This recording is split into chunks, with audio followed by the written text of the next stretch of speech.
સૌથી પ્રથમ CNG terminus ભાવનગરમાં શિલાન્યાસ મોદી સાહેબે કર્યો. તો એ શિલાન્યાસ કર્યા પછી એ ક્યારે કર્યો અને આજે શું કેટલા ટકાનો પ્રોગ્રેસ છે એ જરા જણાવશો.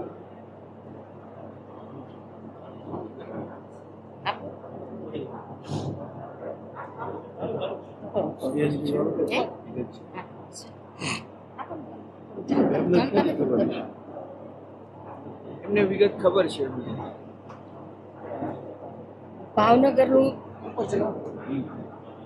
ભાવનગરનું સીએન ટર્મિનલ અહીંયા આપણા ભાવનગર શહેરને ખૂબ મોટી રોજગારીની તકો મળવાની છે અને બહુ મોટો પ્રોજેક્ટ આપણા ભાવનગર શહેરમાં આવી રહ્યો છે. એના માટેની પ્રક્રિયાઓ અત્યારે હાલ શરૂ છે. લેન્ડની પણ સર્વે થયો છે, લેન્ડ લેવાની પણ પ્રક્રિયાઓ છે એ ચાલી રહી છે. જે શિલાન્યાસ ક્યારે થયો અંદાજે વર્ષ છે કેટલા સમય પહેલા થયો શિલાન્યાસ?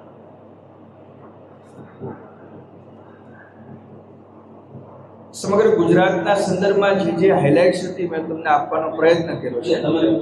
અને ધ્યાનમાં રાખીને વાત કરી એટલા માટે ભાવનગરમાં પ્રોજેક્ટ મેં વડોદરા, સુરત, કચ્છ, બધા દાહોદ, હાલોલ બધાનો ઉલ્લેખ કર્યો છે. એમાં ભાવનગરનો ઉલ્લેખ ત્યાંના લગતા સવાલ છે. ભાવનગરમાં છે એટલા માટે તમને વિનંતી કરીએ એ અમે શિલાન્યાસ ક્યારે થયો તો અમને એમાં રસ હોય. અમે ઝડપથી તમને માહિતી આપીશું. પ્રોગ્રેસ રિપોર્ટ છે ને એ ડિપાર્ટમેન્ટ થ્રુ કન્ફર્મ છેલ્લો આવે એટલે અમે મેળવી તરત તમને આપીશું. બીજી વાત તમે કીધી વિશ્વનો પ્રથમ બ્રિજ બનવા જઈ રહ્યો છે અત્યારે.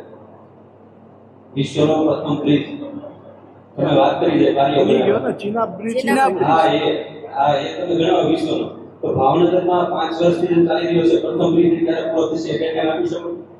જુલાઈ એ તો સ્ટેન્ડિંગ ચેરમેન એટલે લગતા ચેરમેન ટ્રેનિંગ ના લોકલ પ્રશ્ન છે એટલે હું મેયર કે એમને કોઈને ચેરમેન આપો કહી દો તમે 11 વર્ષ ઉપર થોડું રાખો. ભાવનગરના વિકાસમાં અલ્પસર યોજના અને મીઠી વીડી યોજના વિશે આપ શું મંતવ્ય ધરાવો છો? કેટલી પ્રોગ્રેસ થઈ છે?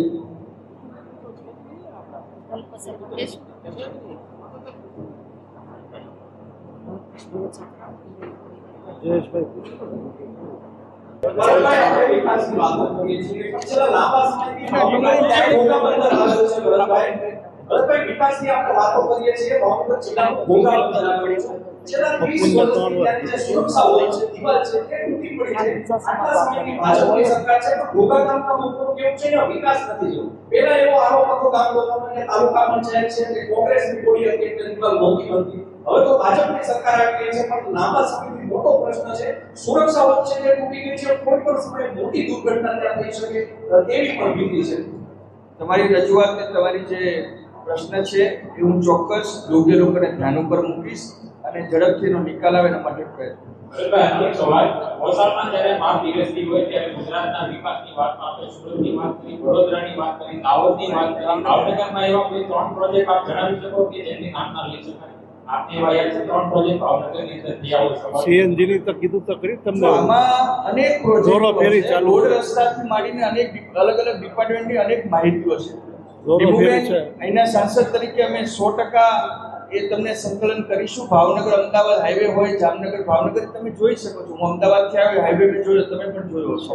અને સોમનાથ હાઈવે 3 હાઈવે તો વધે જ છે. આ ઉપરાંત જોરો ફેરી છે. ટર્મિનલની વાત કરી એની પણ માહિતી આવી છે. ઓથોરાઇઝ રીતે અત્યારે નથી કહેતો પણ દરેક જગ્યાએ પ્રોજેક્ટો વધ્યા છે અને કંઈક ને કંઈક આપણને મળ્યું છે. પોઝિટિવ આપણે પણ છીએ અને ગુજરાતમાં આપણને ગૌરવ છે કે નરેન્દ્રભાઈ બેઠા છે એટલે વધારે મળ્યું છે.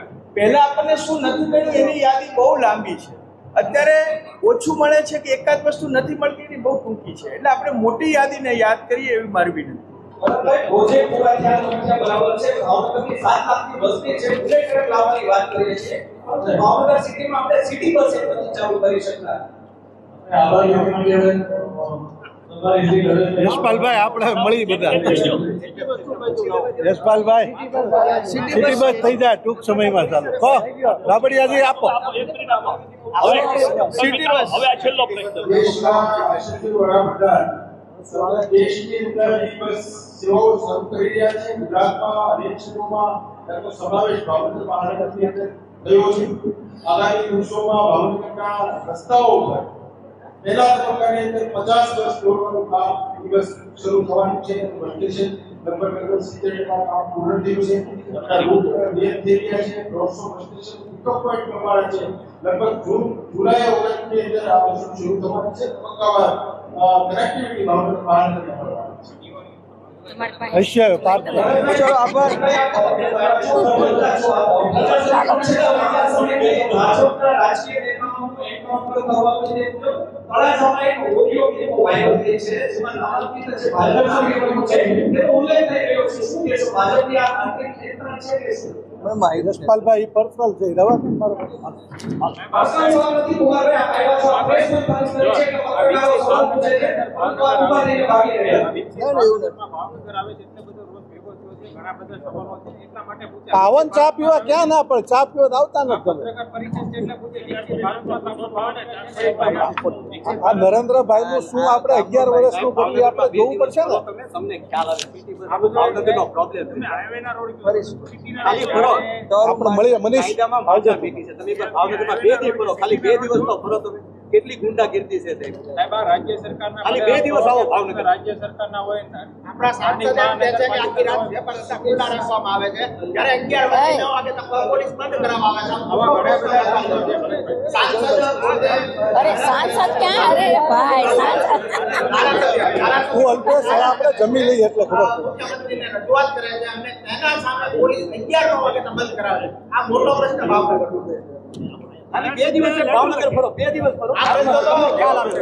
દરેક લોકોને મોટો નડે છે વેપારીઓને. ચલો ખૂબ ખૂબ આભાર.